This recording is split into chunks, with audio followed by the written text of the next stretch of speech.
OIC, organisation of Islamic corporation, Arab നാടുകളുടെ എല്ലാം ഒരു സഭ, 57 നാടുകളുള്ള ഒരു പ്രധാനപ്പെട്ട ഫെഡറേഷൻ. ഇവർക്കുള്ളിൽ ഐക്യമുണ്ടെങ്കിൽ ലോകത്തിന്റെ പോക്കിനെ തന്നെ അല്ലെങ്കിൽ ലോകത്തിലെ സാമ്പത്തിക സ്ഥിതിയെ തന്നെ മാറ്റിമറിക്കാൻ കഴിവുള്ള നാടുകളുടെ ഒരു ഫെഡറേഷൻ എന്ന് പറയാം. കാരണം ഇതിലുള്ള ഒരുപാട് നാടുകൾ മധ്യകിഴക്കിനും ഇസ്ലാമിനും സപ്പോർട്ടായ നാടുകളാണ്. ലോകത്തിലെ എണ്ണ ഉൽപാദനത്തെ നിയന്ത്രിക്കുന്ന പ്രധാനപ്പെട്ട നാടുകൾ ഈ ഫെഡറേഷനുള്ളിലാണുള്ളത്. ഇറാനുള്ളിൽ ഇസ്രായേൽ ഒരു ആക്രമണം നടത്തിയെന്ന് ഇറാൻ പറഞ്ഞതിനു ശേഷം അത്യാവശ്യ അഭ്യർത്ഥന മാനിച്ച് ഇന്നലെ ഇവരുടെ മീറ്റിംഗ് ഉണ്ടായിരുന്നു. ഇങ്ങനെ മീറ്റിംഗ് വിളിച്ചു കൂട്ടിയതിനു ശേഷം ഇറാനെ പിന്തുണയ്ക്കുന്ന രീതിയിൽ അവിടെ എന്തെങ്കിലും തീരുമാനം വന്നോ എന്ന് ചോദിച്ചാൽ ഇല്ല.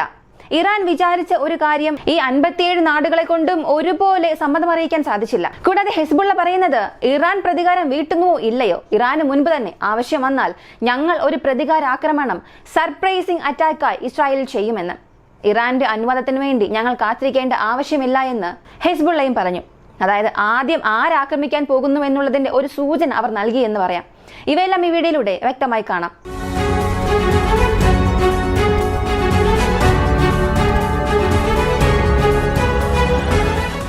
ആദ്യം ഈ OIC ഫെഡറേഷന്റെ സ്റ്റേറ്റ്മെന്റ് എന്താണെന്ന് നോക്കാം. ഈ മീറ്റിംഗ് നടക്കുമ്പോൾ ലോകത്തിലെ എല്ലാ നാടുകളും ഇതിനെ വളരെ പ്രതീക്ഷയോടുകൂടി നോക്കി. കാരണം ഈ 57 നാടുകളും ഇറാന് നേരിട്ട് സപ്പോർട്ട് നൽകേണ്ട നാടുകളാണ്. കാരണം ലോകത്തിൽ എന്തെങ്കിലും പ്രശ്നം വരുമ്പോൾ, ലോകത്തിൽ നമുക്ക് സപ്പോർട്ടായിട്ടുള്ള ചില നാടുകൾക്ക് പ്രശ്നം വരികയാണെങ്കിൽ അവരെ പിന്തുണയ്ക്കുന്ന നാടുകൾ അവരുടെ കൂടെ തന്നെ ഉണ്ടാകും. എങ്ങനെയാണോ വെസ്റ്റേൺ കൺട്രീസിലെ ഏതെങ്കിലും ഒരു നാട്ടിൽ പ്രശ്നം വരുമ്പോൾ മുഴുവൻ പാശ്ചാത്യ നാടുകളും ഒരുമിച്ച് ചേരുന്നത്, അതുപോലെ നിൽക്കേണ്ട ഒരു ഫെഡറേഷനാണ്, ഇറാന്റെ കൂടെ നിൽക്കേണ്ട ഫെഡറേഷനാണ് OIC. ഇപ്പോൾ തെഹ്റാൻ ഇങ്ങനെ അത്യാവശ്യ അഭ്യർത്ഥന നടത്തി. അതിനുശേഷം ഈ ഫെഡറേഷനും കൂടുന്നു. ഇതിൽ എല്ലാ നാടിന്റെ പ്രതിനിധികളും ഫോറിൻ മിനിസ്റ്റർ അല്ലെങ്കിൽ ഫോറിൻ മിനിസ്റ്ററുടെ പ്രതിനിധികളായി ഇങ്ങനെ എല്ലാവരും മീറ്റിംഗിൽ പങ്കെടുത്തു. പ്രധാനപ്പെട്ട ചില കാര്യങ്ങളും അവർക്കുള്ളിൽ ചർച്ച ചെയ്യുന്നു. ഇതിൽ എടുത്തു പറയേണ്ട ചില നാടുകൾ സൗദി അറേബ്യ, ജോർഡൻ, തുർക്കി, ഇറാൻ ഇവരൊക്കെയാണ്. കാരണം ഈ 4 നാടുകൾക്കുമിടയിൽ എന്തൊക്കെയാണ് പ്രശ്നങ്ങൾ നടക്കുന്നത്, തുർക്കി ഇസ്രായേലിനെതിരെ ഏത് നിലപാടിലാണ് ഉള്ളത്, ഇതൊക്കെ നമുക്ക് അറിയാവുന്ന കാര്യമാണ്. അങ്ങനെ ഈ മീറ്റിംഗ് നടന്ന് അവസാനിച്ചതിനു ശേഷം അവരുടെ ഔദ്യോഗികമായ റിപ്പോർട്ട് പുറത്തു വരുന്നു. അതിലവർ പറഞ്ഞിരിക്കുന്നത് ഇറാനുള്ളിൽ ഇസ്രായേലിന്റെ ചാരസംഘടന ഒരു ആക്രമണം നടത്തി. ഇതാരെ കൊണ്ടും അംഗീകരിക്കാൻ കഴിയാത്ത ഒരു കാര്യമാണ്. ഇത് OICയിലുള്ള എല്ലാ നാടുകളും ശക്തമായി തന്നെ എതിർക്കുന്നു. കൂടാതെ ഇറാനെതിരെ ഇസ്രായേൽ ചെയ്ത വളരെ മോശമായ ആക്രമണമായി ഞങ്ങൾ ഇതിനെ കാണുന്നുവെന്ന്, ഇതിനെ ഒരു വലിയ വയലേഷനായി അവർ മെൻഷൻ ചെയ്തിട്ടുണ്ട്. അപ്പോ ഇവർ ഇതിനെ വയലേഷൻ എന്ന് മെൻഷൻ ചെയ്തിട്ടുണ്ടെങ്കിൽ എല്ലാ നാടുകളും ചേർന്ന് ഇസ്രായേലിനെതിരെ എന്താണ് ചെയ്യാൻ പോകുന്നത്? ഇസ്രായേലിനെതിരെ ഇവരുടെ തിരിച്ചടി അല്ലെങ്കിൽ ഒരു പ്രതികാരാക്രമണം ഉണ്ടാകുമോ? ഇവർ ഇതിനെ ശക്തമായി എതിർക്കുന്നതിലൂടെ ഇറാനെ എന്തെങ്കിലും പിന്തുണയ്ക്കുന്ന രീതിയിൽ സംസാരിച്ചു എന്ന് ചോദിച്ചാൽ അങ്ങനെ ഒന്നും തന്നെ സംസാരിച്ചിട്ടില്ല. ഈ നടന്നു കഴിഞ്ഞ അസാസിനേഷൻ, മൊസാദ് കാരണം ചെയ്ത ആ ഒരു കൊലപാതകത്തെ ഇവർ ശക്തമായി എതിർത്തു, അത് സത്യമാണ്. എന്നാൽ അതല്ലാതെ ഇറാൻ ചെയ്യാൻ പോകുന്ന പ്രതികാരാക്രമണത്തിന് ഇവരുടെ ഭാഗത്ത് നിന്ന് യാതൊരു പിന്തുണയും ഏതൊരു നാടും നൽകിയിട്ടില്ല. ഈ ഒരു മീറ്റിംഗിന് ശേഷം ഇറാന്റെ ഫോറിൻ മിനിസ്റ്റർ പറഞ്ഞത് മറ്റ് നാടുകളെ ഇറാൻ വിശ്വസിക്കുന്നില്ല. മറ്റു നാടുകളെ വിശ്വസിച്ച് ഇറാൻ ഇതുവരെയും ഒന്നും ചെയ്തിട്ടില്ല. OIC ഫെഡറേഷൻ വഴി പ്രതീക്ഷിച്ച യാതൊരു പിന്തുണയും ഇറാന് ലഭിച്ചില്ല. അതിനാൽ ഇറാനെ സംബന്ധിച്ച് മറ്റ് നാടുകളെ വിശ്വസിക്കാൻ ഞങ്ങൾ തയ്യാറല്ല. ഞങ്ങൾക്ക് എന്താണോ ആവശ്യം, ഞങ്ങൾക്കിപ്പോൾ എന്താണ് ചെയ്യാൻ കഴിയുക, ഞങ്ങൾക്ക് നന്നായി അറിയാം. അതെല്ലാം വരാൻ പോകുന്ന ദിവസങ്ങളിൽ ഞങ്ങൾ ഓരോന്നായി ചെയ്യാൻ പോകുന്നുവെന്ന് ഒരു കാര്യം വ്യക്തമായി പറഞ്ഞു. ഇപ്പോൾ OIC ഫെഡറേഷനിലെ എല്ലാ നാടുകളും ഇറാന് എതിരെയാണ് എന്ന രീതിയിലെ ഒരു സ്റ്റേറ്റ്മെന്റ് ആയിരുന്നു. ഇറാന് എതിരെ അല്ല എങ്കിൽ പോലും ഇൻഡയറക്റ്റായി അവർ ഇസ്രായേലിന് സപ്പോർട്ട് എന്ന് തോന്നിക്കുന്ന രീതിയിലായിരുന്നു അവരുടെ സ്റ്റേറ്റ്മെന്റ്. ഇത് തന്നെ ഇറാന്റെ സ്ഥാനത്ത് മറ്റേതെങ്കിലും നാടായിരുന്നെങ്കിൽ, ഇപ്പോൾ ഇറാന്റെ സ്ഥാനത്ത് ഇസ്രായേലാണ് ഇതുപോലൊരു മീറ്റിംഗ് നടത്തിയതെന്നുണ്ടെങ്കിൽ തീർച്ചയായും ഈ കണ്ടംനേഷൻ എന്നതിനപ്പുറം നേരിട്ടുള്ള ഒരു പിന്തുണ ഇസ്രായേലിനോ അല്ലെങ്കിൽ മറ്റേത് നാട് അവിടെ ഉണ്ടായാലും നൽകിയിട്ടുണ്ടാകും. എന്നാൽ അങ്ങനെ ഒരു സപ്പോർട്ട് ഇവിടെ ഇറാൻ അവരെ കൊണ്ട് നൽകാൻ കഴിയുന്നില്ല എന്നതിലൂടെ ഒരു കാര്യം വ്യക്തമായി മനസ്സിലാക്കാം. ഈ 57 നാടുകൾ ഉണ്ട്. ഇവരെല്ലാം ലോക അളവിൽ ഓയിൽ ഉൽപാദനത്തിൽ വലിയൊരു സ്ഥാനത്തുള്ള നാടുകളാണ്. ഇവർ വിചാരിക്കുകയാണെങ്കിൽ ഏത് നാടിനെ എങ്ങനെ വേണമെങ്കിലും ഓയിൽ എന്ന ഒറ്റ കാരണത്താൽ ഹോൾഡ് ചെയ്ത് വെക്കാൻ സാധിക്കും. ആ ഒരു പവർ അവരുടെ പക്കലുണ്ട്. എന്നാൽ അങ്ങനെയുള്ള ഫെഡറേഷന് പോലും ഇറാനെ ഡയറക്റ്റ് സപ്പോർട്ട് ചെയ്യാൻ കഴിയുന്നില്ല എന്നതിലൂടെ ഇവർക്കുള്ളിലെ പ്രശ്നങ്ങൾ ഇൻഡയറക്റ്റ് ആയിട്ടാണെങ്കിലും ഇസ്രായേലിന് സപ്പോർട്ടാണ് എന്നുള്ളൊരു മനോഭാവമാണ് ഇവിടെ കാണിക്കുന്നത്. മറ്റൊരു ഭാഗത്ത് ഇസ്രായേൽ പറഞ്ഞത് ഇറാന്റെ പ്രതികാരാക്രമണത്തിന് കാലതാമസമാകും എന്ന വിവരം ലഭിച്ചിട്ടുണ്ട്. കൂടാതെ ഈ സ്ഥലത്ത് ഇറാൻ ഡയറക്റ്റ് ആക്രമിക്കാതെ, ഡയറക്റ്റ് ഞങ്ങൾ മിസൈൽ പ്രയോഗിക്കാതെ ഒരു പക്ഷേ ഗാസയിലെ സീസ് ഫയർ അല്ലെങ്കിൽ ഗാസയിലെ പ്രശ്നങ്ങളെ അടിസ്ഥാനമാക്കി അവരുടെ പ്രതികരണം ഉണ്ടാകുമെന്നാണ് പ്രതീക്ഷിക്കുന്നത്.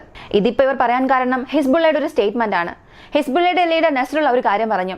ഇറാന്റെ റിവെഞ്ചിന് വേണ്ടി ഞങ്ങൾ കാത്തിരിക്കാൻ പോകുന്നില്ല. കാരണം ഈ പ്രശ്നം ഇത്രയും ദിവസമായിട്ട് കൂടിയും പല കാരണങ്ങളാൽ ഇറാൻ ഒന്നും തന്നെ ചെയ്യാൻ സാധിക്കുന്നില്ല. ഇറാനുള്ളിൽ തന്നെ പല പ്രശ്നങ്ങൾ വരികയാണ്. അവർ ഒരുപാട് നാടുകളുമായി സംസാരിക്കേണ്ട ഒരു അവസ്ഥ വരുന്നു. അവർ ഒരു എയർ സ്പേസ് ഉപയോഗിക്കണമെങ്കിൽ പോലും ഒരുപാട് നാടുകളുമായി അനുവാദം ചോദിക്കേണ്ടതുണ്ട്. അതിനാൽ ഇറാൻ തിരിച്ചടിക്കുന്നതുവരെ ഞങ്ങൾ കാത്തിരിക്കുകയാണെങ്കിൽ ഞങ്ങൾ ചെയ്യാൻ പോകുന്ന തിരിച്ചടി എന്നത് വീണ്ടും വൈകിപ്പോകും. അതിനാൽ ഇറാന് വേണ്ടി കാത്തിരിക്കുന്നത് കാരണം ഞങ്ങളുടെ പദ്ധതികളും മാറ്റിവെക്കേണ്ട അവസ്ഥ വരുന്നുണ്ട്. അതിനാൽ ഇത്തവണ ഇറാന് സപ്പോർട്ടായോ അല്ലെങ്കിൽ ഇറാൻ ചെയ്യുന്ന ആക്രമണത്തിന് വേണ്ടി കാത്തിരിക്കാൻ പോകുന്നില്ല.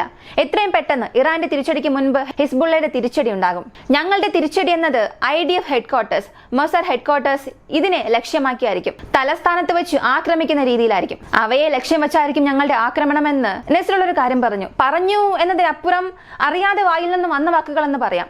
കാരണം ഒരു സൈക്കോളജിക്കൽ വാർഫെയർ എന്നതിനപ്പുറം സത്യത്തിൽ ഇവർ ആ ടാർഗറ്റിനെ നശിപ്പിക്കേണ്ട പദ്ധതി ഉണ്ടെങ്കിൽ ഇങ്ങനെയുള്ളൊരു സമയത്ത് അത് തുറന്നു പറയുന്നത് ഇസ്രായേലിനെ സപ്പോർട്ട് അധികമാക്കും. മറ്റൊരു ഭാഗത്ത് ലെബനിലെ ഹിസ്ബുള്ളക്കെതിരെയുള്ള പ്രഷർ വീണ്ടും കൂടും. ഇപ്പോൾ ഇയാൾ ഇങ്ങനെ ഒരു സ്റ്റേറ്റ്മെന്റ് നൽകി. ഇതിന് ഇസ്രായേലിന്റെ മറുപടി അറിയണ്ടേ? ലെബനിലെ ഹിസ്ബുൾ ഒരു വലിയ ഗ്രൂപ്പാണ്, മാത്രമല്ല ഇസ്രായേലിന്റെ വലിയൊരു ശത്രു തന്നെയാണ്.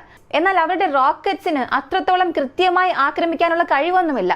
നേരത്തെ ഇവർ ഇസ്രായേൽ ഒരുപാട് ആക്രമണങ്ങൾ ചെയ്തിരുന്നു. അതിലൂടെ ഞങ്ങൾക്ക് ഒരു കാര്യം വ്യക്തമായി. ഒരു ബേസിനെയാണ് ഇവർ ലക്ഷ്യം വെച്ച് ആക്രമിക്കുന്നതെങ്കിൽ ആ റോക്കറ്റ് ചെന്ന് വീഴുന്നത് ബേസിലായിരിക്കില്ല, തൊട്ടടുത്തുള്ള ജനങ്ങളുടെ മീതെയായിരിക്കും അത് വന്ന് വീഴുന്നത്. അങ്ങനെ പതിക്കുമ്പോൾ അവിടെ ഒരു കാഷ്വാലിറ്റിയും ഉണ്ടാകുന്നു. ആ സമയത്താണ് ഇസ്രായേലിന്റെ ഭാഗത്ത് നിന്ന് വളരെ മോശമായൊരു തിരിച്ചടി ഹെസ്ബുള്ളയിലേക്ക് പോകുന്നത്. ഇത് തന്നെയാണ് തുടർന്ന് നടന്നുകൊണ്ടിരിക്കുന്നത്. ഇപ്പോ ഇവർ ടെല്ലവീവിനെ ലക്ഷ്യമിടുന്നു എന്ന് പറയുന്നു, മൊസാദിന്റെ ഹെഡ്ക്വാർട്ടേഴ്സിനെ ലക്ഷ്യം വയ്ക്കുന്നു എന്നും പറയുന്നു. അതൊന്നും ഞങ്ങൾക്ക് വലിയ കാര്യമേ അല്ല. കാരണം ഞങ്ങളുടെ ടാർഗറ്റ്സിനെ എങ്ങനെ ഡിഫെൻഡ് ചെയ്യണമെന്ന് ഞങ്ങൾക്ക് നന്നായി അറിയാം. പക്ഷെ അവിടെ ജനങ്ങളുടെ മരണമുണ്ടാകാൻ പാടില്ല. നിങ്ങളുടെ റോക്കറ്റ്സ് വിശ്വസനീയമേ അല്ല. നിങ്ങൾ അകത്തേക്ക് അയക്കുന്ന റോക്കറ്റ്സ് അതിന്റെ ടാർഗറ്റിൽ വീഴുന്നതിന് പകരം അടുത്തുള്ള ബിൽഡിംഗിൽ വീണ് പൊതുജനങ്ങൾക്ക് അവിടെ വലിയൊരു നഷ്ടമുണ്ടാകുന്നു, അല്ലെങ്കിൽ പല മരണങ്ങൾ സംഭവിക്കുന്നു. അതിനാൽ ഈ ഒരു ആക്രമണത്തിൽ ഒരു പക്ഷേ നിങ്ങൾ ഇസ്രായേലിനെ ആക്രമിച്ചു, അത് ജനങ്ങളുടെ മരണത്തിൽ പോയി അവസാനിക്കുകയാണെങ്കിൽ നിങ്ങളൊരു കാര്യം നന്നായി മനസ്സിലാക്കുക. മുഴുവൻ ഹിസ്ബുള്ളയും എന്തിന് ഇസ്രായേലിനെ ആക്രമിച്ചു, തൊട്ടു എന്നുള്ള രീതിയിൽ ചിന്തിക്കേണ്ട രീതിയിൽ നിങ്ങൾ എത്തിക്കും. ഇങ്ങനെ ഒരു തിരിച്ചടി ഇസ്രായേലിന് നൽകാൻ കഴിയുമോ എന്ന രീതിയിൽ വളരെ മോശമായ പ്രത്യാഘാതങ്ങൾ ഹിസ്ബുള്ള നേരിടേണ്ടി വരും. ഞങ്ങളുടെ ജനങ്ങളിൽ ഒരാൾക്ക് എന്തെങ്കിലും സംഭവിച്ചാൽ, ഒരാൾ മരിച്ചാൽ പോലും അതിന് പകരം ഹിസ്ബുള്ളയെ മുഴുവനും ഞങ്ങൾ നശിപ്പിക്കുമെന്ന് വളരെ പ്രധാനപ്പെട്ട ഒരു മുന്നറിയിപ്പ് നൽകി. മുന്നറിയിപ്പ് എന്നതിനപ്പുറം ഒരു ഭീഷണി എന്ന് തന്നെ പറയാം. അപ്പോൾ ഇതിനെ സംബന്ധിച്ച് ഹിസ്ബുള്ളയുടെ ആക്രമണം എന്നത് ഇറാന് മുൻപേ ഇവിടെ വരികയാണെങ്കിൽ ലബനനും ഇസ്രായേലിനും ഇടയിൽ ഒരു ഓപ്പൺ സ്കെയിൽ വാർ ഇവിടെ വരും. മറ്റൊരു ഭാഗത്ത് ഇറാനും ഇവിടെ ഗാസയിലെ സീസ് ഫയറിന് തയ്യാറായിരിക്കുന്നതായി അമേരിക്കയുടെ ഒഫീഷ്യൽസ് ചിലർ സംസാരിക്കാൻ തുടങ്ങി. ഞങ്ങൾ ഇസ്രായേലിനെ ആക്രമിക്കരുത് എന്നുണ്ടെങ്കിൽ ഗാസയിൽ എത്രയും പെട്ടെന്ന് ഒരു സീസ് ഫയർ നിങ്ങൾ കൊണ്ടുവരണം, സമാധാനം കൊണ്ടുവരണം. ഹോസ്റ്റേജസിന്റെ റിലീസിനെ കുറിച്ച് ഇസ്രായേൽ എത്രത്തോളമാണോ സംസാരിക്കുന്നത്, അതുപോലെ പാലസ്തീനെ കുറിച്ച് സംസാരിക്കാനും ഞങ്ങൾക്ക് അധികാരമുണ്ട്. അതിനാൽ ഗാസയിലെ പ്രശ്നം അവസാനിപ്പിക്കുകയാണെങ്കിൽ ഞങ്ങൾ ഇസ്രായേലിനെ ആക്രമിക്കുന്നതിനെ കുറിച്ച് വേണമെങ്കിൽ ചിന്തിക്കാം, അല്ലെങ്കിൽ ആ ഒരു പദ്ധതി മുഴുവനായും അവസാനിപ്പിക്കാം. ഇങ്ങനൊരു സാധ്യത ഉള്ളതായി ഇറാനും അമേരിക്കയ്ക്കും ഇടയിൽ ഒരു സംസാരം നടന്നു പോകുന്നുണ്ട്. ഇതുകൂടാതെ സൗദി അവരുടെ പീസ് കീപ്പേഴ്സിനെ ഗാസയ്ക്കുള്ളിലേക്ക് അയക്കില്ല എന്ന് അമേരിക്കയോട് വ്യക്തമായി പറഞ്ഞു. അമേരിക്ക പറഞ്ഞത് ഈ സീസ് ഫയർ ഡീൽ എത്രയും പെട്ടെന്ന് അവസാനിക്കാൻ പോകുന്നു. അതിനാൽ സൗദി അറേബ്യ, ജോർദാൻ ഇങ്ങനെ ചില നാടുകൾ, ഈജിപ്ത് ഒക്കെ മനസ്സുവെക്കുകയാണെങ്കിൽ എത്രയും പെട്ടെന്ന് ഗാസയ്ക്കുള്ളിൽ സീസ് ഫയർ കൊണ്ടുവരാൻ കഴിയുമെന്ന് ബൈഡൻ അഡ്മിനിസ്ട്രേഷൻ ഒരു കാര്യം പറഞ്ഞു. എന്നാൽ സമാധാനത്തിനുള്ള കാര്യങ്ങൾ ഞങ്ങൾ എടുക്കാം. ഗാസയെ സംബന്ധിച്ച് ഗാസ സ്ട്രിപ്പ് മുഴുവനും ഒരു റെഡ് സോൺ ആണ്. ഇസ്രായേൽ ഇവിടെ ആക്രമിക്കും, ഇവിടെ ആക്രമിക്കില്ല, ഇങ്ങനെ ഇസ്രായേൽ പറയുന്നത് പോലും ആരെക്കൊണ്ട് വിശ്വസിക്കാൻ കഴിയുന്നില്ല. ഇതിൽ എന്തുറപ്പിലാണ് ഞങ്ങളുടെ സിറ്റിസൺസിനെ അവിടെ പീസ് കീപ്പേഴ്സായി അയക്കാൻ നിങ്ങൾ ആവശ്യപ്പെടുന്നത് എന്ന് സൗദി അറേബ്യ അമേരിക്കയെ നോക്കി ഒരു ചോദ്യം ചോദിച്ചു. അങ്ങനെയാണെങ്കിൽ ഇസ്രായേലിൽ ഒരു ആക്രമണം നടത്തരുതെന്നുണ്ടെങ്കിൽ ഗാസയിൽ ഒരു സീസ് ഫയർ കൊണ്ടുവരണമെന്നുള്ളത് ഇറാന്റെ ഒരു ഗെയിം പ്ലാനായി മാറിയിട്ടുണ്ട്. കാരണം ഇതിനു മുൻപ് എത്രയോ ആക്രമണങ്ങൾ നടത്തി. ഏത് ഫ്രണ്ടിൽ എങ്ങനെ ആക്രമിച്ചിട്ട് കൂടിയും ഇസ്രായേലിനെ ഗാസയിൽ നിന്നും പുറത്താക്കാൻ സാധിച്ചില്ല. അവരുടെ ആക്രമണം അവസാനിപ്പിക്കാൻ കഴിഞ്ഞില്ല. അപ്പോൾ ഇറാന് ഇത് ലഭിച്ചിട്ടുള്ള വലിയൊരു ചാൻസ് ആണ്. ഒരു പക്ഷെ അമേരിക്ക ഇതിന് മനസ്സ് വെക്കുകയാണെങ്കിൽ ഇറാന്റെ ഈ ഒരു റിക്വസ്റ്റ് തീർച്ചയായും അവരെ കൊണ്ട് സാധിച്ചു കൊടുക്കാൻ സാധിക്കും. ഗാസയിൽ നടക്കുന്ന പ്രശ്നങ്ങൾ ഇപ്പോഴത്തേക്ക് അമേരിക്കയെ കൊണ്ട് നിർത്തിവെക്കാൻ സാധിക്കും. ഇവയെല്ലാം ഒരു ഭാഗത്ത് പോയിക്കൊണ്ടിരിക്കുമ്പോൾ ചെങ്കടലിൽ അമേരിക്കയുടെ 2 ഡെസ്ട്രോയേഴ്സിനെ ഹൂത്തികൾ അവരുടെ ബാലിസ്റ്റിക് മിസൈൽ ഉപയോഗിച്ച് ടാർഗറ്റ് ചെയ്തതായി ഇന്നലെ ഹൂത്തികളുടെ സ്പോക്സ് പേഴ്സൺ ഒരു കാര്യം പറഞ്ഞു. ഇത് വളരെ വൈറലാകാൻ തുടങ്ങിയിട്ടുണ്ട്. കാരണം 3 മാസങ്ങൾക്ക് ശേഷം അമേരിക്കയുടെ യുദ്ധക്കപ്പലുകൾക്ക് നേരെ വളരെ മേജർ ആയിട്ടുള്ള ഒരു അറ്റാക്കാണ് ഇത് നടന്നിരിക്കുന്നത്. USS ലെബൺ, USS കോൾ, ഈ 2 ഗൈഡഡ് മിസൈൽ ഡെസ്ട്രോയേഴ്സിനെ ഞങ്ങൾ ആന്റി ഷിപ്പ് മിസൈൽസ് ഉപയോഗിച്ചും വൺ വേ സൂസൈഡ് ഡ്രോൺസ് ഉപയോഗിച്ചും ആക്രമിച്ചു എന്ന് ഹൂത്തികളുടെ സ്റ്റേറ്റ്മെന്റിൽ പറയുന്നു. ഈ സെൻട്രൽ കമാൻഡിന്റെ അറിയിപ്പ് നോക്കിയാൽ ഇന്ന് ഹൂത്തികളുടെ ഡ്രോൺസിനെ ഞങ്ങൾ ചെങ്കടലിന് മുകളിൽ വെച്ച് വെടിവെച്ച് വീഴ്ത്തിയെന്ന ഒരു സ്റ്റേറ്റ്മെന്റ് നൽകി. എന്നാൽ ആന്റി ഷിപ്പ് മിസൈലിന്റെ ഇമ്പാക്റ്റിനെ കുറിച്ചോ അല്ലെങ്കിൽ ആക്രമിക്കപ്പെട്ട ആ കപ്പലിനെ കുറിച്ചോ യാതൊന്നും പറഞ്ഞിട്ടില്ല. അങ്ങനെയാണെങ്കിൽ ഒരാക്രമണം ഹൂത്തികൾ കാരണം അമേരിക്കൻ കപ്പലുകൾക്ക് നേരെ നടന്നിട്ടുണ്ടെന്നുള്ളത് ഉറപ്പായി. ഇതിന്റെ പ്രത്യാഘാതം എന്താണ്, ഈ ആക്രമണത്തിന്റെ വീര്യം എത്രത്തോളം ഉണ്ടെന്ന് അടുത്ത ചില മണിക്കൂറുകൾ കഴിഞ്ഞാൽ മാത്രമേ അറിയാൻ സാധിക്കൂ. കാരണം അതിനെക്കുറിച്ചുള്ള ക്ലിപ്സ് ഒന്നും ലഭിച്ചിട്ടില്ല. ഹൂത്തികൾ അതിനെക്കുറിച്ച് ഒഫീഷ്യലായി ഒരു വീഡിയോ റിലീസ് ചെയ്താൽ മാത്രമേ അത് അറിയാൻ സാധിക്കുകയുള്ളൂ. കാരണം ഓരോ തവണയും അവർ അങ്ങനെ ചെയ്യാറുണ്ട്. അടുത്തു വരുന്ന അപ്ഡേറ്റ്സിലൂടെ നമുക്ക് അതിനെക്കുറിച്ച് കാണാം. ഇപ്പോൾ ഇറാൻ ഇസ്രായേലിനെ ഇൻഡയറക്റ്റ് ആയി ഒരു സീസ് ഫയറിനെ പുഷ് ചെയ്യുന്ന അതേ സമയത്ത് നിങ്ങൾ ആക്രമിക്കുന്നോ ഇല്ലയോ, ഇസ്രായേലിനെ ഞങ്ങൾ ആക്രമിക്കുമെന്ന ഒരു തീരുമാനത്തിലേക്കാണ് ഹിസ്ബുള്ള എത്തിയത്. മറ്റൊരു ഭാഗത്ത് അമേരിക്കയ്ക്ക് സിറിയയിലും സംഘടനാവസ്ഥയാണ്. ഇനി മറുവശത്ത് ഉക്രൈൻ സോൾജിയേഴ്സ് റഷ്യൻ ഭാഗത്തേക്ക് നുഴഞ്ഞു കയറാൻ ശ്രമിക്കുകയാണ്. ഇതിനെക്കുറിച്ചെല്ലാം അടുത്തടുത്ത ഭാഗങ്ങളിലൂടെ വ്യക്തമായി കാണാം. ഈ ഒരു വീഡിയോ കുറിച്ച് നിങ്ങളുടെ അഭിപ്രായം കമന്റിൽ പറയുക.